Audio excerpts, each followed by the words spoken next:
पाकिस्तान हमें कबूल नहीं करेगा, बांग्लादेश हमें कबूल नहीं करेगा, चाइना हमें कबूल नहीं करेगा, हम कहाँ जाएं? आरोपी और अपराधी में अंतर होता है। आरोपी के घर पे बुलडोजर चला देना ये अन्याय है। क्या बुलडोजर सिर्फ मुसलमान के लिए है? हुकूमत दोहरी पॉलिसी इख्तियार किए हुए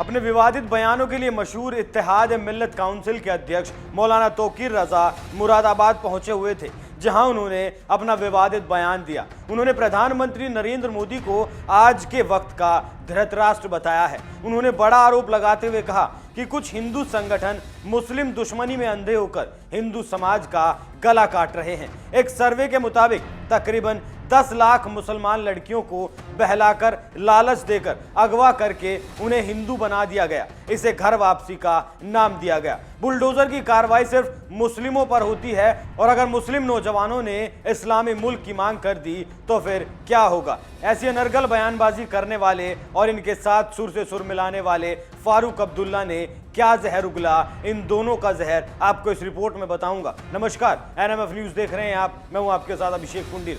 अगर मौलाना तौकीर रजा को याद हो कि 1947 में देश का बंटवारा किस आधार पर हुआ था, अगर भूल गए हो तो मैं याद दिला देता हूं कि देश का बंटवारा धर्म के आधार पर हुआ था और उस वक्त के हिंदुस्तान में रह रहे मुसलमानों को एक अलग देश चाहिए था जहां सिर्फ मुस्लिम रह सके। हुआ भी ऐसा ही और इस मांग के साथ एक अलग देश का जन्म हुआ, नाम रखा गया पाकिस्तान। पाकिस्तान तो जिन हालातों में बना लेकिन खालिस्तानियों और देश को इस्लामिक रंग में रंगने वालों का समर्थन करने वाले मौलाना तौकीर रजा को यह धमकी देने से पहले सोच लेना चाहिए था कि हिंदुस्तान संविधान से चलने वाला देश है और वो वैसे ही चलता रहेगा।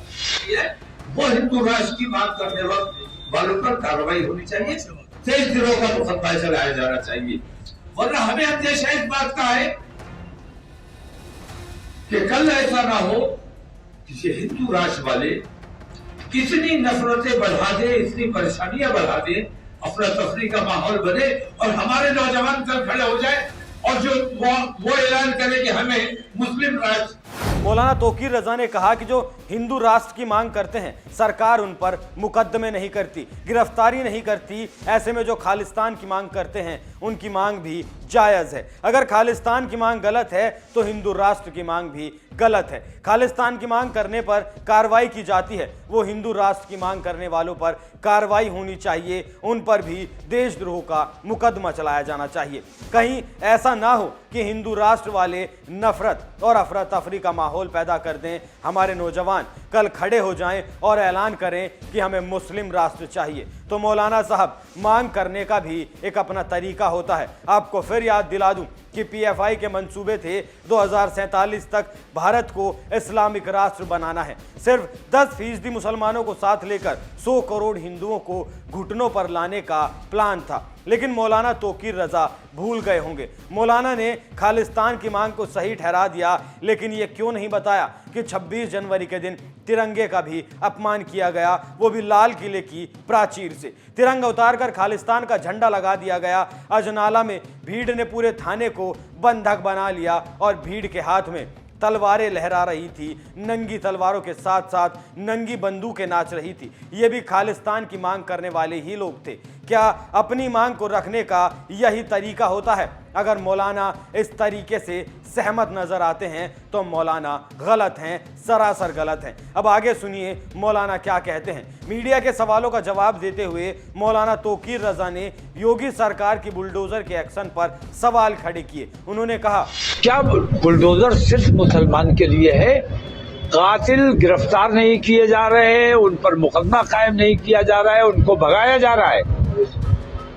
उन कातिलों के घर पर बुलडोजर अभी तक क्यों नहीं चलाया गया? मेरा सवाल यह है। अगर बुलडोजर एक कानूनी कार्रवाई है तो कानूनी कार्रवाई के तहत बुलडोजर उन कातिलों के घर भी चलना चाहिए था, वो क्यों नहीं चलाया गया? इसका मतलब ये कि हुकूमत दोहरी पॉलिसी इख्तियार किए हुए और ये दोहरी पॉलिसी जो है ये देश को एक और बंटवारे की तरफ ढकेल रही है।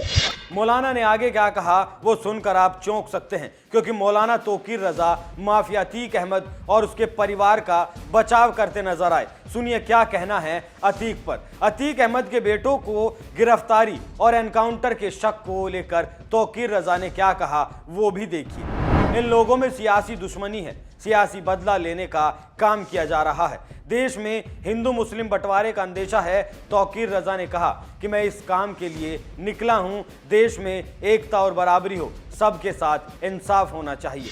तो मौलाना साहब ने जब इतना बता दिया तो ये भी बता देते कि दुश्मनी आखिर क्यों है। योगी सरकार तो जीरो टॉलरेंस की नीति पर काम कर रही है, सूबे को अपराध मुक्त और माफिया मुक्त करने की दिशा में काम कर रही है, लेकिन मौलाना को अतीक के कुकृत्य नजर नहीं आए। वो दो पुलिस वाले नजर नहीं आए जिन्होंने उमेश पाल को बचाने के लिए अपनी जान दे दी, जिनके बच्चे अनाथ हो गए और घर चलाने का जो एकमात्र जरिया था वो भी चला गया। लेकिन अतीक से हमदर्दी देखिए, सरकार पर ही सवाल उठा दिए। असल में ऐसे ही लोग देश को अलग दिशा में ले जाने का काम करते हैं। अभी चापलूसी की पराकाष्ठा को देखना बाकी है राहुल गांधी का बचाव करना, बाकी है उस इंसान का बचाव करना जो विश्व पटल पर देश की अस्मिता को ठेस पहुंचा कर आया है, और अभी सिर्फ अपनी राजनीतिक महत्वाकांक्षाओं से प्रेरित होकर। राहुल गांधी के कैम्ब्रिज में दिए बयान पर मौलाना तौकीर रजा ने राहुल का बचाव करते हुए कहा, मैं राहुल गांधी के बारे में किसी तरह की टिप्पणी करना मुनासिब नहीं समझता हूं,